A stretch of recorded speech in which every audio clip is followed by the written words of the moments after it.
हमें जाना था नासिक, आज ट्रिप पे निकलना था। तो मैं सुबह 4 o'clock पे उठ गई थी और मैंने जल्दी जल्दी सारे काम जो है, मैं पनीर मैंने पहले ही बना के रख लिया था पर फ्रिज में से निकाल के मैं उसको फिर से मॉर्निंग में गर्म कर रही थी। और एक तरफ मैंने चाय चढ़ा दी थी क्योंकि बिना चाय के मैंने ये सोचा कि सब हम लोग नहा लेंगे, उसके बाद तुरंत हम लोग चाय पी लेंगे और पी के फिर हम लोग निकल जाएंगे। तो एक तरफ मैं पनीर की भुर्जी जो है वो थोड़ा सा मिक्स करके गर्म कर दिया था और दूसरी तरफ फिर मैंने डोर खोल के देखा। आई थिंक 4 o'clock हो रहा था, 3:30 4 o'clock के अराउंड हम लोग उठे थे। अब बस कुछ नहीं, एक तरफ मेरी चाय बन रही थी, पनीर की भुर्जी भी मेरी रेडी हो गई थी। फिर मैंने सोचा मैं क्लीनिंग कर देती हूँ, रात काफ़ी थी, अभी 3:30 अराउंड हो रहा था। और उसके बाद से फिर हम रेडी होके निकल गए थे। बेसमेंट से हमने अपनी कार उठाई और उसके बाद हम सब लोग बैठ के यहाँ से निकल गए। मैं अभी आपको बाहर का व्यू दिखाती हूँ, बहुत अच्छा था। वैसे तो हैदराबाद में ठंडी पड़ती नहीं है, बट फिर भी हल्की फुल्की सुबह में जब आप उठते हो और शाम में तो वैसी वाली ठंडी रहती है। तो बस हम लोग निकल गए थे और गाड़ी में बैठते थोड़ी देर बाद में सो गई थी। बीच बीच में मैं आपको रास्ते का व्यू दिखाऊंगी। मैं पूरा रास्ते का ट्रैवल का मैंने नहीं कैप्चर किया है, बट जहाँ का भी हो पाएगा वो सब मैं आपको दिखाऊंगी। रास्ता काफ़ी अच्छा है, अगर आप हैदराबाद से नासिक की तरफ जा रहे हैं तो रास्ता बहुत अच्छा है, आपको कहीं भी कोई प्रॉब्लम मिलने वाली नहीं है। इस तरीके से हम निकल रहे थे। उसके बाद काफ़ी टाइम बाद सुबह हो गई थी, मैं सो गई थी और आई थिंक हम लोग आते पहुंच गए थे कर्नाटक का। आई थिंक हम लोग क्रॉस कर गए थे, हम लोग नासिक में पहुंच गए थे। और बहुत ही हम लोग आराम से जा रहे थे क्योंकि हम लोग काफ़ी जल्दी भी निकल गए थे और हमें जो है इतना हैक्टिक नहीं था, हमें खाते पीते आराम से ही जाना था। हम ऐसे ही ट्रैवल करते हैं, मैं हस्बैंड और मेरा बेबी, हम लोग ऐसे ही ट्रैवल करते हैं। हमें जब भी जहाँ मन होता है हम लोग निकल लेते हैं और बस आराम से एंजॉय करते हुए हम लोग जो है पहुँच जाते हैं। मैं यहाँ पे यही है कि अभी जैसे सुबह रहता है ना तो रश बहुत कम मिलता है रास्ते में, तो इतनी भीड़ भाड़ होती नहीं है, तो आप आराम से जा सकते हो। पर यही अगर आप टाइम से ना निकलो तो फिर बहुत ज़्यादा ही रश हो जाता है। तो हम लोग टाइम तो से निकले थे। तो बस यही है, आधे दूर आई थिंक नासिक पहुँच गए थे हम लोग।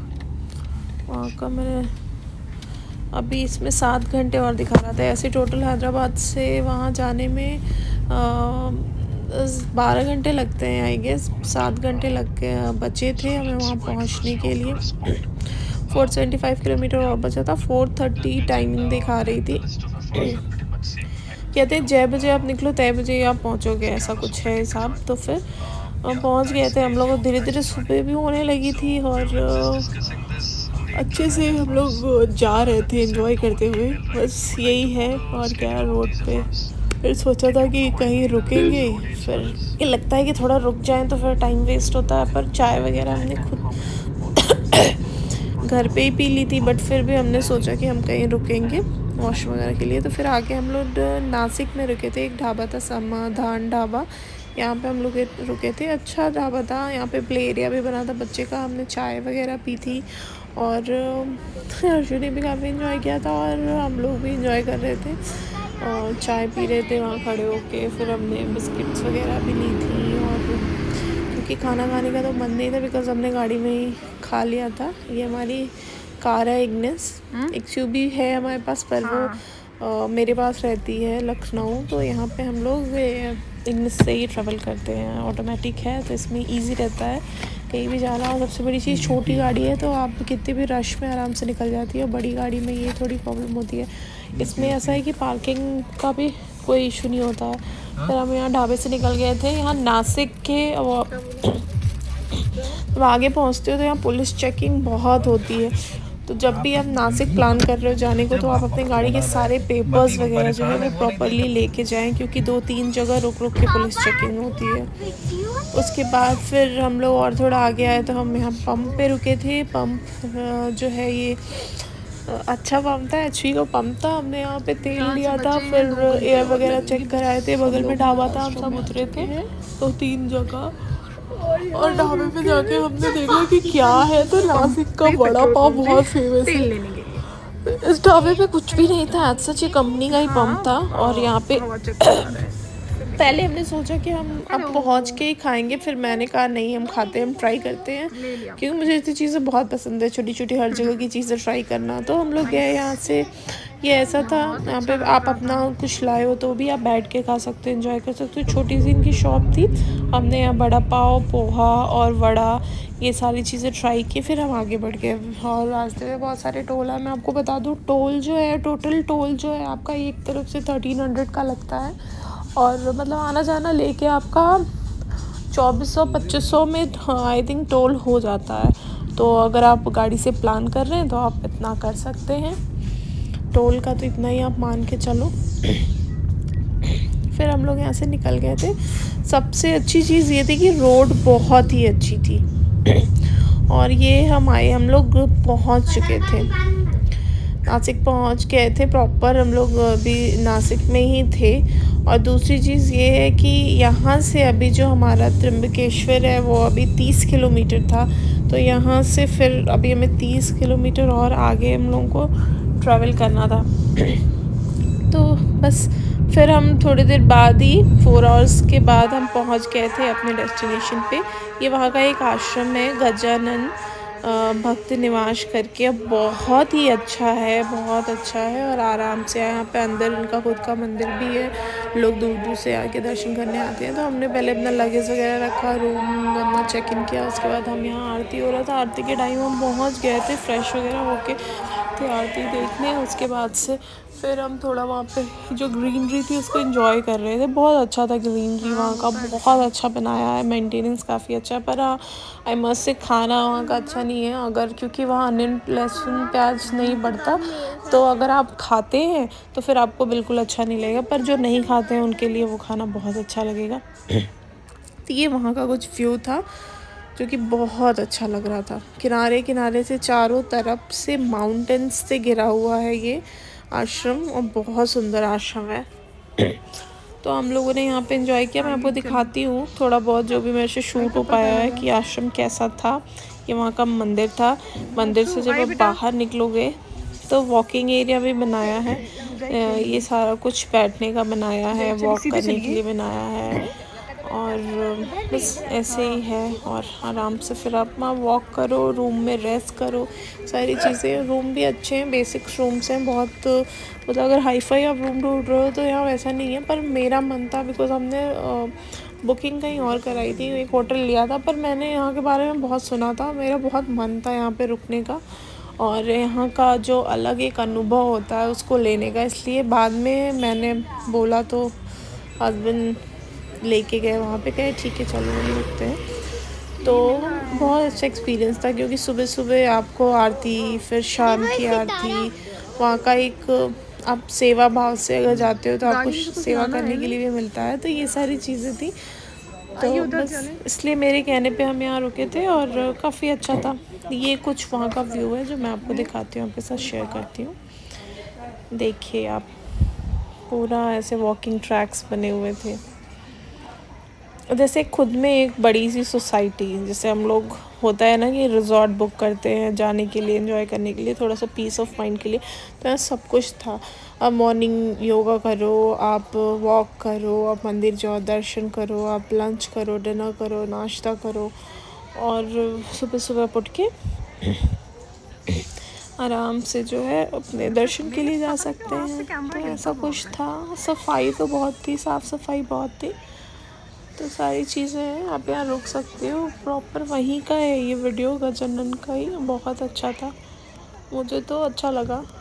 और जैसे अगर आपको बहुत हाई फाई रूम्स चाहिए तो फिर आप जैसे अगर नहीं ना लो, आप कहीं और ट्राई करो। बट अगर आपको बेसिक चीज़ें चाहिए, जैसे आप वहाँ की चीज़ों को एंजॉय करना चाहते हो, वहाँ के कल्चर को जानना चाहते हो, तो मुझे पर्सनली ये चीज़ें करनी थी। इसलिए मैंने अपना होटल जो बुक किया था उसे छोड़ के मैं यहाँ आई रुकने के लिए। तो ये सारी चीज़ें हैं और बहुत अच्छा है, बहुत अच्छा है। फिर हम लोग त्र्यंबकेश्वर सारा कुछ हमने यहाँ एंजॉय कर लिया था। ये आगे है, सीधे आप चले जाओगे तो यहाँ पे आपको मेस भी दिखेगा। और बस आप एंजॉय करो, मैं म्यूज़िक लगा देती हूँ, व्यू को एंजॉय करो। बाबू आइए। इधर जाते हैं। नहीं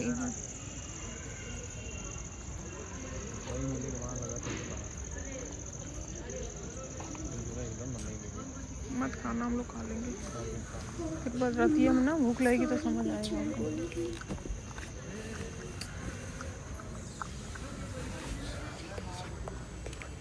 कुछ अच्छा होगा तो हल्का होगा तो खा लेना घर जैसा। वैसे ऐसा हम लोग कुछ खाए ही नहीं ना, दाल रोटी उसी टाइप, इसलिए 40 नहीं होगा।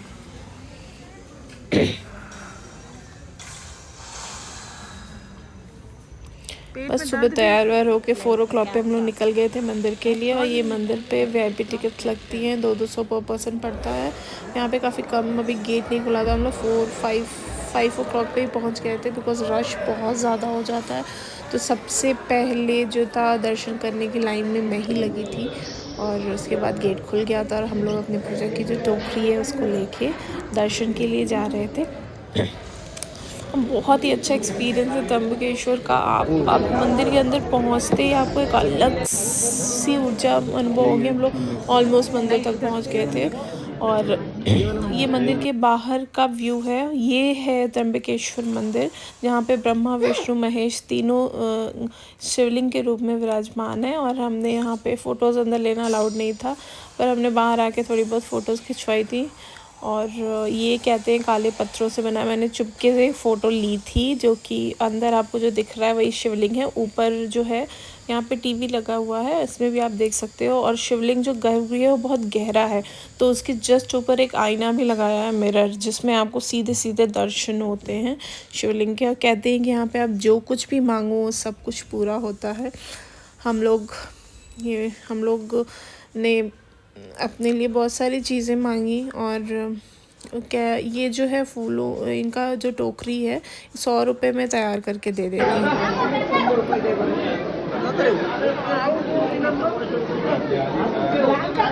तो ये गोदावरी कुंड का है, यहाँ भी हम लोग गए थे। और यहाँ से जाने के बाद हम लोग जो है फिर निकल गए थे त्र्यंबकेश्वर से औरंगाबाद के लिए, क्योंकि वहाँ पे कृष्णेश्वर ज्योतिर्लिंग है, उसके भी हमें दर्शन करने थे। तो कृष्णेश्वर में इतने अच्छे कोई होटल्स नहीं थे, इसलिए हम औरंगाबाद में रुके थे। औरंगाबाद से कृष्णेश्वर की दूरी जो है वो करीब 1 घंटा लगता है। तो हम इसलिए औरंगाबाद में एक होटल है द फर्म रेसिडेंसी करके, हम वहाँ रुके थे। और बहुत ही काफ़ी अच्छा है वो होटल। और तो हमारी आइटनरी कुछ ऐसी ही थी। एक दिन हम पहुँचे, एक दिन फ्राइडे हम निकले सुबह मॉर्निंग में, और शाम तक हम पहुँच गए थे। वहाँ हम रुके गजानन में। उसके बाद से सैटरडे मॉर्निंग हमने दर्शन किया, 10 o'clock तक हम फ्री हो गए थे। उसके बाद फिर हम निकल गए थे सैटरडे को औरंगाबाद के लिए। और औरंगाबाद में हमने स्टे किया था 1 दिन का पूरा, क्योंकि हम 4 o'clock अराउंड पहुँचे थे। तो त्र्यंबकेश्वर से औरंगाबाद की दूरी 3 hours लगते हैं, क्योंकि हमें रिटर्न होना था हैदराबाद, तो वो रास्ते में ही पड़ता है। तो ये हम होटल पहुंच गए थे औरंगाबाद में द फर्म रेजिडेंसी में। और 4 स्टार होटल था, काफ़ी अच्छा था। और हमें थोड़ा सा है, हम लोग थोड़ा अनहाइजीनिक प्लेसेस पे नहीं रुक पाते, तो हमें भले ट्रिप में हमें कहीं भी हम एडजस्ट करें, पर हम होटल में एडजस्ट नहीं करते, हमें अच्छा ही चाहिए होता है। तो इस वजह से हमने क्योंकि फिर हर चीज़ हो जाती है, थकान हो जाती है अगर आप रेस्ट ना करो अच्छे से। तो कोई भी अगर प्लान कर रहा है कृष्णेश्वर, तो औरंगाबाद के द फर्म रेसिडेंसी में रुक सकता है। बहुत अच्छा है। ये उसकी गैलरी का व्यू है।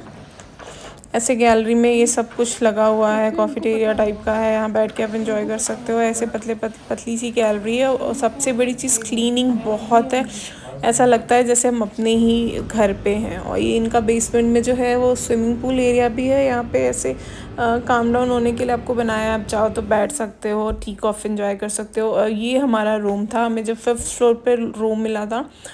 एज सच कोई माउंटेन व्यू तो नहीं था, क्योंकि औरंगाबाद में ऐसा माउंटेन्स का कुछ है नहीं, पर रूम इनका काफ़ी अच्छा था। एक तरफ इन्होंने पूरा स्टडी टेबल्स वगैरह लगा रखा था। टीवी यूनिट था प्रॉपरली अरेंज सब कुछ। और सबसे अच्छी चीज़ ये थी कि क्लीनिंग बहुत थी रूम में, और कुछ भी ऐसा मेसी सा नहीं लग रहा था। और आपके अगर आपके ज्वेलरीज वगैरह कैरी किया है तो अलमीरा में आपको लॉकर भी दिया हुआ था, तो उसमें भी आप अपने सारी चीज़ें अरेंज कर सकते थे। और बेड सब कुछ बहुत अच्छा था। और हस्बैंड में ड्राइव कर रहे थे तो काफ़ी थक गए थे, तो वो तो रेस्ट कर रहे थे। बाकी मैंने सोचा तो मैं शूट कर लेती हूँ थोड़ा मैं आप सबके साथ शेयर करूँगी। तो ऐसा रूम था। तो सैटरडे हमने यहाँ रेस्ट किया और फिर संडे मॉर्निंग हम लोग निकल गए थे 4 o'clock पे, कि 5:30 पे मंदिर खुलता है, तो हमें था कि हम जल्दी दर्शन कर लें क्योंकि सैटरडे ही हमें निकलना था, मंडे इनको ऑफिस था। तो हम जो है कृष्णेश्वर के लिए यहाँ से निकल गए थे और नहा धोआ के हम लोग रेडी हो गए थे। और पहले मैंने सोचा मैं साड़ी कैरी करूँगी पर मैं नहीं कर पाती, इसलिए मैंने सूट पहन लिया था। ये है कृष्णेश्वर का मंदिर है, 12वां ज्योतिर्लिंग है ये। और बहुत सुंदर मंदिर है, बहुत सुंदर। यहाँ पे सबसे अच्छी चीज़ ये है कि आपको भगवान शंकर जी के शिवलिंग को टच करने का भी मौका मिलता है। आप उनको बाकायदे छू सकते हो और अपना रुद्राभिषेक वगैरह करा सकते हो। यहाँ भी लंबी लाइन लगी थी, पर हमने एक थे जो वीआईपी दर्शन करा रहे थे, तो कुछ पैसे दे के आप कर सकते थे वीआईपी दर्शन, तो हमने वही ले लिया था। हमने वही, क्योंकि बस टाइम कम था इसलिए हम उतनी लंबी लाइन का वेट नहीं कर सकते थे, तो हमने जो वही ले लिया था और हम आराम से दर्शन कर रहे थे। कुछ फ़ोटोज़ मैं आपके साथ शेयर करती हूँ जो कि मुझे बहुत पसंद आई, तो आप सबके साथ में हम कुछ फ़ोटोज़ जो हमने क्लिक की थी वो मैं यहाँ पे शेयर कर रही हूँ। अब तुम्हारे आस पास आ रही बारात, करना इनकार बार बार देना साथ। ओए जो गाए दिल मेरा, पर तुम सुन ना पाए हमारी बात। ओए चुरा के दिल तेरा, हम दूर भागे तेरे बिना। कायम